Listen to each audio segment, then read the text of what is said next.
Selamat pagi, mohon izin Bapak dosen menyesuaikan.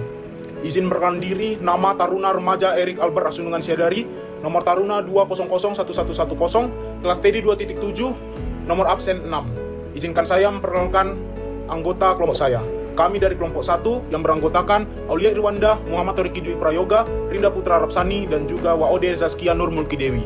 Pada kesempatan ini, izinkan kami mempresentasikan hasil kerja kelompok kami yang membahas tentang teori concentric zone model BW Bridges. Pendekatan ekologis. Pendekatan ini mula-mula dikembangkan antara tahun 1916 sampai 1940 oleh masyarakat ilmiah di Chicago School of Urban Sociology. Pada waktu kemudian, orang bertanggapan bahwa ecological approach identik dengan Chicago School. Kota yang dipandang sebagai suatu objek studi, di mana di dalamnya terdapat masyarakat manusia yang sangat kompleks, telah mengalami proses interelasi antara manusia dengan lingkungannya. Produk hubungan tersebut ternyata mengakibatkan terciptanya pola keteraturan daripada pengguna lahan. Ernest Wabergas tahun 1925 adalah orang yang pertama menuangkan pengamatannya dalam suatu tesis tentang ekologi pada kota Chicago. Menurut sarjana ini, kota Chicago ternyata telah berkembang sedemikian rupa dan menunjukkan pola penggunaan lahan yang konsentris, di mana masing-masing jenis penggunaan lahan ini dianalogikan sebagai konsep natural areas atau pada dunia binatang. Menurut pengamatan Burgess, suatu kota akan terdiri dari zona-zona konsentris dan masing-masing zona ini akan sekaligus mencerminkan tipe penggunaan lahan yang berbeda. Hal ini yang menyebabkan terkenalnya tesis Burgess sebagai teori konsentris atau concentric theory. Daerah perkotaan terdiri dari 5 zona melingkar yang berlapis-lapis, yang terdiri dari satu adalah daerah pusat kegiatan Central Business District atau yang biasa disebut dengan CBD. Kemudian yang kedua adalah zona peralihan, yang ketiga zona perumahan para pekerja, yang keempat zona permukiman yang lebih baik, dan yang terakhir adalah zona para pengelaju atau zone of commuter. Selanjutnya kita akan bahas tentang daerah pusat kegiatan CBD. CBD merupakan pusat kehidupan sosial, ekonomi, budaya, dan politik, dan biasanya di CBD juga kepadatannya lebih tinggi dari zona-zona yang lain. Yang kedua adalah daerah peralihan atau transition zone. Zona ini merupakan daerah yang mengalami penurunan kualitas lingkungan, permukiman yang terus-menerus dan makin lama makin hebat. Yang ketiga adalah zona perumahan para pekerja yang bebas atau one of independent working man homes. Ini adalah zona yang paling banyak ditempati oleh perumahan pekerja, baik pekerja industri ataupun pabrik. Di antaranya adalah para pendatang baru dari zona 2 yang menginginkan tempat tinggalnya tidak terlalu jauh dengan tempat kerjanya. Selanjutnya, zona pemukiman yang lebih baik atau ZPB. Zona ini dihuni oleh penduduk yang berstatus ekonomi menengah tinggi. Walaupun tidak berstatus ekonomi yang tinggi dan baik, namun mereka kebanyakan mengusahakan sendiri bisnis kecil-kecilan, para profesional, para pegawai, dan sebagainya. Kemudian zona pengelaju atau ZP. Timbulnya pengelaju ini merupakan suatu akibat dari adanya proses desentralisasi permukiman sebagai dampak sekunder dari aplikasi teknologi di bidang transportasi dan komunikasi. Di daerah ini, mulai bermunculan perkembangan pemukiman baru yang berkualitas sampai luxurious. Kemudian reaksi-reaksi terhadap teori Burgess. Terdapat 3 golongan reaksi dari teori Burgess yang disampaikan oleh Carter pada tahun 1975. Yang pertama yakni kelompok yang sama sekali menolak teori konsentris. Yang kedua yaitu kelompok yang menganggap bahwa teori konsentris masih memerlukan beberapa faktor-faktor lain. Dan yang ketiga yakni untuk suatu teori yang umum dan tercetur pertama perlu mendapat acungan jempol dengan catatan bahwa proses historisnya harus dikesampingkan terlebih dahulu. Pendapat yang mengembangkan ide Burgess. Terdapat 5 teori, yakni yang pertama teori ketinggian bangunan yang disampaikan oleh Bergil pada tahun 1955. Kemudian Hoyt menyampaikan teori sektor pada tahun 1939, konsentris sektoral atau konsektoral yang disampaikan oleh Peterman pada tahun 1965. Kemudian teori pusat kegiatan banyak yang disampaikan oleh C.D. Harris dan F.L. Allman pada tahun 1945, dan yang terakhir teori ukuran kota. Kemudian ada pendapat yang menyokong dari teori Burgess, yaitu terdapat 2 pendapat. Yang pertama itu adalah pendapat dari Skinner tahun 1965 dan pendapat dari William Alonso tahun 64. Untuk pendapat dari Skinner itu paling tidak dia mendukung ada 5 tesis. Yang pertama itu berkaitan dengan heterogenitas penduduk yang tinggal pada kota yang bersangkutan. Dan kemudian salah satunya lagi adalah berkaitan dengan kegiatan utama ekonomi kota. Kemudian menurut Alonso tahun 1964, yaitu perpindahan itu dilakukan bukanlah karena invasi yang terjadi, melainkan karena adanya hasrat suatu perubahan gaya hidup dan suasana baru yang membuat manusia ingin melakukan suatu perpindahan tempat. Kesimpulannya, teori konsentrik ini adalah teori yang ditemukan oleh sarjana menganggap bahwa tempat tinggalnya sudah berkembang dalam penggunaan lahan yang memiliki masing-masing teori konsentris. Kemudian ada pensaran, perlunya pengembangan pelayanan ekonomi khususnya mulai dari supermarket untuk memperhatikan tempatnya pada masa depan, mempertimbangkan dan memperhitungkan pada perkiraan kebutuhan penduduk dan pelayanan ekonomi. Demikianlah presentasi kami, semoga dapat dimengerti dan bermanfaat bagi rekan-rekan sekalian. Pergi ke pasar di hari Jumat, tidaklah lupa membeli nasi. Semoga materi kami bermanfaat, lebih kurangnya kami ucapkan terima kasih. Ciao, terima kasih. Assalamualaikum warahmatullahi wabarakatuh. Mohon izin saya menyesuaikan, izin memperkenalkan diri. Nama Taruni Remaja Hayurunisa Tayeb, notar 2001204, kelas TD2.7 dari kelompok 2. Sebelum memulai presentasi, saya akan memperkenalkan anggota kelompok saya. Yang pertama, Taruna Remaja Muhammad Rizky Hidayat, notar 2001285. Yang kedua, Taruna Remaja Muhammad Rizky Raya Firdaus, notar 2001286. Yang ketiga, Taruna Remaja Muhammad Talqib Al-Muqaif, notar 2001288. Dan yang terakhir, Taruni Remaja Nadia Abdul Wahid, notar 2001302. Kelompok 2 akan membahas materi terkait teori sektoral yang dikemukakan oleh Homer Haidt pada tahun 1939. Haidt berkesimpulan bahwa proses pertumbuhan kota lebih berdasarkan pada sektor-sektor daripada sistem gelang atau melingkar sebagaimana yang dikemukakan pada teori Burgess. Haidt juga meneliti pada kota Chicago untuk mendalami daerah pusat kegiatan atau yang biasa disebut dengan Central Business District atau CBD yang terletak pada pusat kota. Ia berpendapat bahwa pengelompokan jalan lahan kota menjulur seperti irisan kue tart. Selanjutnya adalah model teori sektoral Homer Haidt yang menunjukkan zona pusat daerah kegiatan.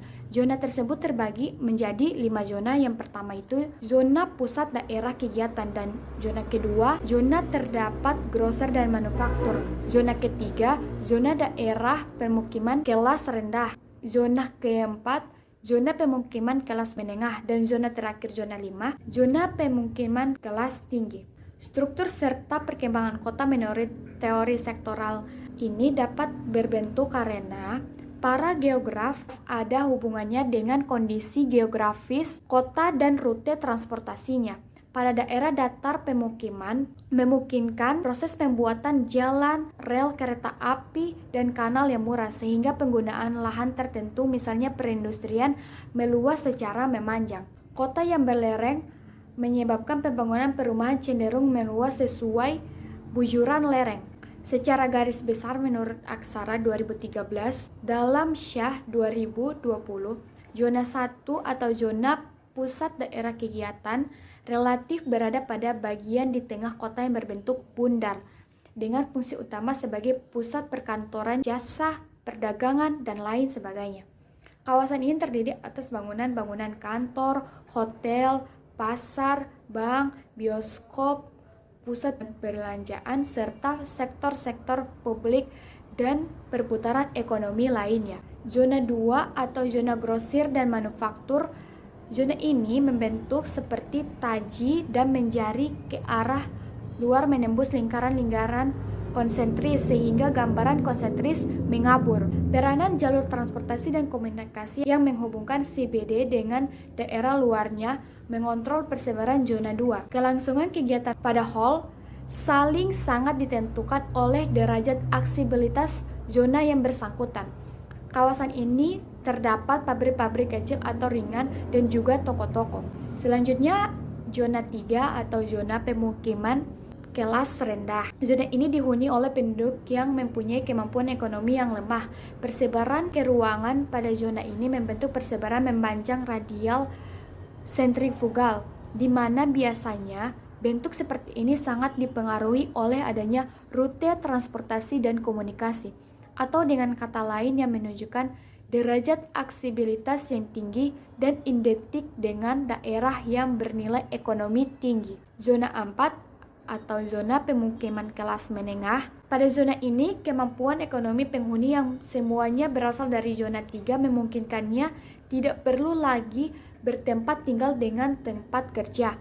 Daerah ini rumahnya relatif lebih besar dibandingkan zona 3. Zona dengan kondisi lingkungan yang lebih baik. Golongan ini terdapat dalam taraf kondisi kemampuan ekonomi yang menanjak dan semakin mapan. Dan yang terakhir adalah zona 5, zona pemukiman kelas tinggi.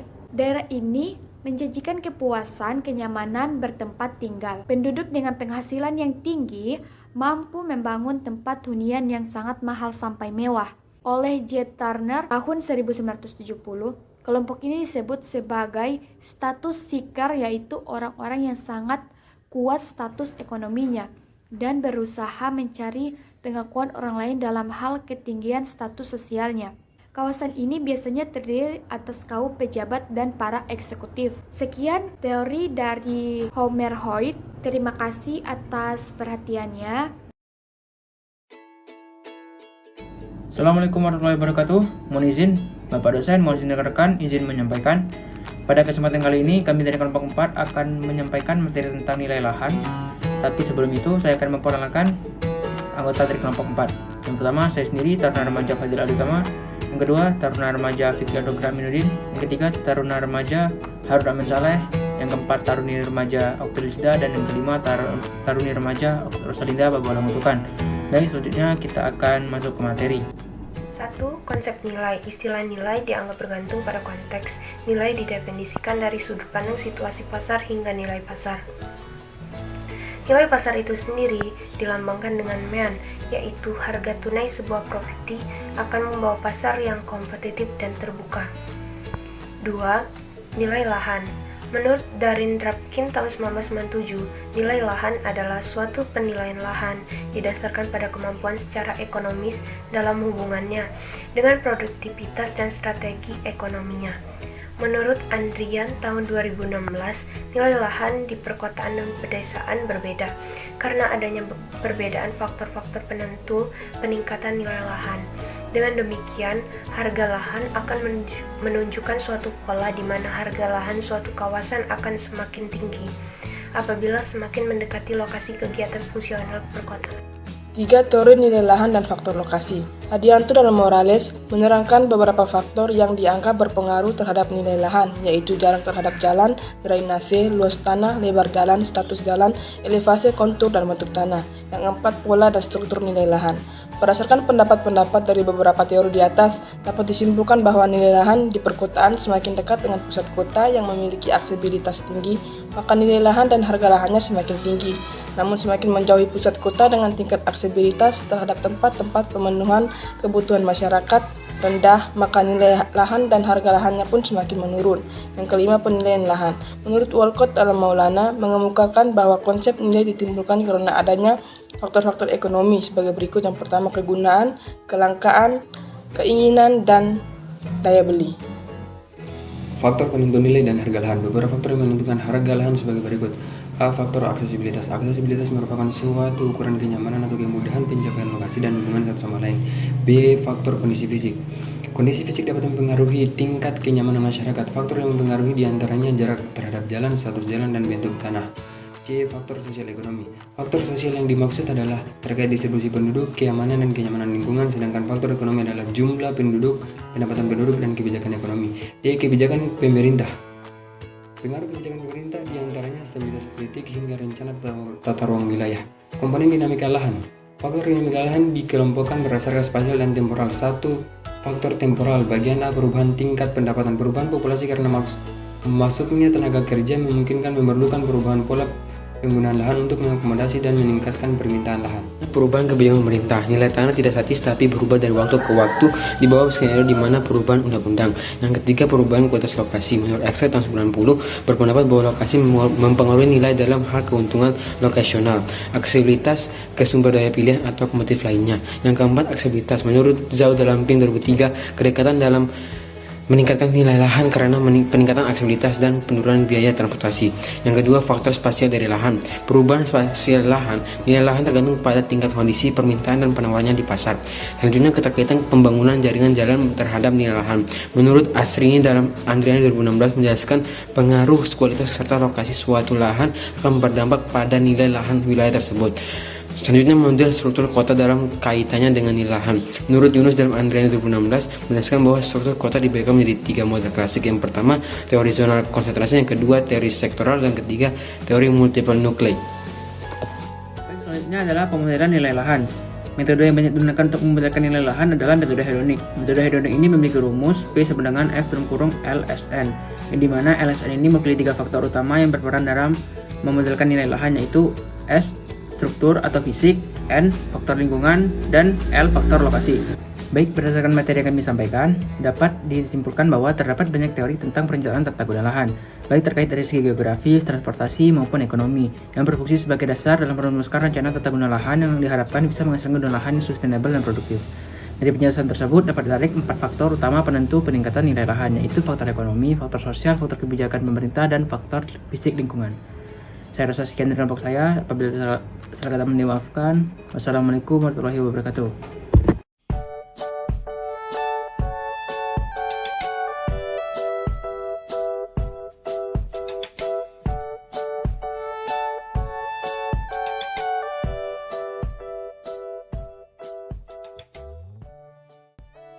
Assalamualaikum warahmatullahi wabarakatuh.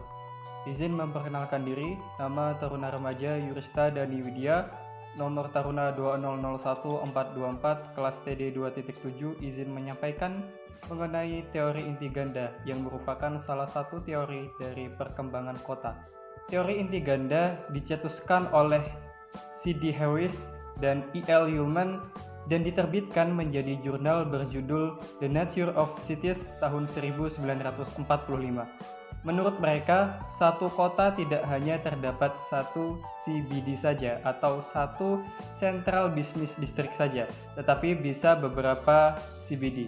Teori inti ganda merupakan hasil dari pengamatan yang menunjukkan bahwa sebagian kota besar tidak tumbuh hanya dengan satu inti saja, melainkan adanya beberapa inti yang terpisah. Inti tersebut berkembang sesuai dengan penggunaan lahannya yang fungsional dan keuntungan ekonomi menjadi dasar pertimbangan. Teori ini bisa kita lihat di kota-kota megapolis seperti Jakarta. CBD tidak hanya di Sudirman, namun juga di Tamrin dan juga Kuningan. Selanjutnya akan dilanjutkan oleh rekan Anjas. Jadi, intinya pada konsep ini, menurut Harris dan Ullman, pertumbuhan kota itu tidak dapat digambarkan seperti konsentris dan sektoral, yaitu berlapis-lapis menuju keluar dari CBD. Namun, dalam teorinya, setiap kota itu pasti memiliki pusat-pusat pertumbuhan sendiri. Jadi tidak hanya terfokus di sentral bisnis saja, dengan adanya pusat-pusat pertumbuhan sendiri, kota itu akan berkembang sesuai dengan intinya. Tentunya, semua ini akan ikut mempengaruhi struktur ruang kota. Biasanya, faktor keuntungan dari segi ekonomi yang melatar belakangi munculnya inti-inti kota ini. Selanjutnya, asumsi teori ganda. Ada faktor yang mempengaruhi pertumbuhan beberapa inti atau CBD dalam teori ganda. Di antaranya, yang pertama, perbedaan akan fasilitas yang dibutuhkan untuk kegiatan tertentu, misalnya kegiatan industri. Yang kedua, aktivitas yang serupa dapat dikelompokkan bersama untuk keuntungan ekonomi sehingga munculnya beberapa zona khusus untuk perekonomian. Dan yang ketiga, aktivitas perekonomian dan nilai pendapatan yang berbeda menyebabkan adanya pemisahan zona untuk tempat tinggal. Baiklah, izin melanjutkan. Selanjutnya yaitu susunan ruang kota teori inti ganda. Ini adalah gambaran ilustrasi dari kawasan teori inti ganda. Zona 1 adalah Central Business District atau CBD, digambarkan dengan gedung-gedung tinggi yang berisikan fasilitas pemerintah, hotel, hiburan, dan lainnya. Zona 2 itu adalah kawasan niaga atau perindustrian ringan. Zona 3 adalah kawasan pemukiman kaum buruh. Ini adalah di sekitar CBD dan di sekitar kawasan industri ringan. Zona 4 itu adalah pemukiman kaum pekerja menengah, ada di sekitar CBD namun porsinya lebih luas daripada zona 3 yang kawasan pemukiman kaum buruh. Zona 5 yaitu kawasan adiwisma atau pemukiman menengah ke atas yang lokasinya cukup jauh dari pusat Central Business District, namun karakteristiknya ini dari segi infrastruktur maupun dari segi lingkungan lebih baik daripada kawasan pemukiman lain yang ada di sekitarnya. Zona 6 ini adalah pusat industri berat, ini terpisah dari pusat industri ringan. Zona 7 adalah pusat-pusat niaga perbelanjaan dan kawasan perekonomian lain sebagai penunjang dari kawasan CBD tersebut. Lalu nomor 8 ini adalah kawasan kota atau suburban dan nomor 9 ini adalah kawasan industri. Siap, terima kasih. Baik, selanjutnya seperti terlihat pada gambar berikut, struktur ruang teori inti ganda ini tidak hanya terfokus pada satu nomor di Central Business District saja, namun mereka juga masing-masing dari kondisi ruang kota tersebut memiliki pusat atau inti tersendiri. Seperti pada gambar nomor 6, gambar nomor 2, atau gambar nomor 4. Nah, masing-masing memiliki pusat atau inti dari struktur ruang kotanya.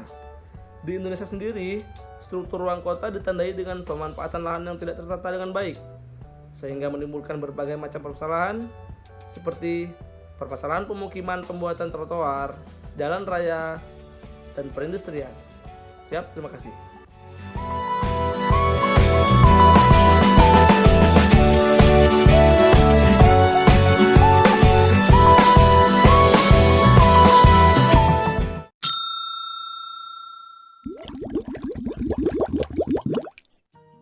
Selamat pagi Pak, mohon izin menyesuaikan, izin memperkenalkan diri, nama Taruna Remaja, Angan Putra Pratama, Notar 2001052, dan bersama rekan saya, Taruna Remaja Iqbal Febriansyah, Taruna Remaja Oktarananda Dwi Putra, dan Taruna Remaja Muhammad Iqbal Nugroho. Izin menyampaikan, di sini kami akan menjelaskan hasil presentasi kami tentang morfologis kota. Pertama, pengertian morfologis kota. Pengertian morfologis yang artinya morf berarti bentuk, sedangkan logos artinya ilmu. Jadi di sini morfologi dalam artian sederhana adalah ilmu yang mempelajari produk bentuk-bentuk fisik kota secara logis. Dan morfologi dalam artian luas adalah ilmu terapan yang mempelajari tentang sejarah terbentuknya pola dan struktur ruang suatu wilayah atau kota, serta perkembangan suatu wilayah di mana kota mulai awal terbentuknya sampai pada munculnya daerah-daerah hasil ekspansi kota tersebut. Pengertian berikutnya, pendekatan morfologi kota. Pendekatan morfologi wilayah atau kota dapat dilakukan melalui tisu analis. Dalam tisu analis ini termuat beberapa informasi terkait dengan hal-hal yang mendasari terbentuknya suatu kawasan yang meliputi: pertama, pola guna lahan; kedua, persebaran fasilitas; dan ketiga, jaringan jalan. Menurut Yunus pada tahun 2000 tentang pendekatan struktur ruang, yang pertama adalah pendekatan ekologikal, kedua pendekatan ekonomi, ketiga pendekatan morfologikal, dan keempat pendekatan sistem kegiatan. Selanjutnya, pengertian atau pendapat morfologis menurut para ahli. Menurut Hiller dan Hanson dalam tahun 1984, morfologi merupakan proses terbentuknya ruang yang dimulai dari sel-sel kecil, kemudian muncul sel-sel baru yang saling berhubungan hingga membentuk organisasi ruang luar. Morfologi merupakan beberapa pengaturan dari bagian-bagian objek yang diamati yang menampilkan kemiripan dan perbedaan sehingga dapat ditemukan alasan-alasan yang dapat dibuktikan secara ilmiah. Nah, Hiller dan Hanson menjelaskan bahwa dalam lingkung morfologis lebih kepada tentang bagaimana terbentuknya susunan-susunan unit-unit bangunan dan bagaimana dampak dari susunan unit-unit tersebut. Baiklah, selanjutnya saya akan menjelaskan tentang teori morfologis kota. Dalam beberapa literatur, pengertian morfologi diartikan sebagai sebuah ilmu yang mempelajari bentuk, struktur, atau proses terjadinya bentuk dari bagian, unsur-unsur, atau elemen-elemen. Menurut Leox dan Vermeulen dalam Adriani, morfologi adalah ilmu yang mempelajari bagaimana setiap elemen satuan membangun sebuah kota, bagaimana sebuah individual project berkontribusi pada collective project. Kemudian pendekatan morfologi wilayah atau kota dapat dilakukan melalui isu analisis, yaitu yang pertama proses, kemudian yang kedua produk, kemudian yang terakhir behavior. Oke, sekarang kita masuk dalam pola jaringan. Pola jaringan yang pertama adalah radial.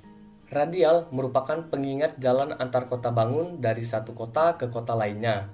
Maka masing-masing kota memiliki sejumlah jalan yang berarah radial dari pusat kota.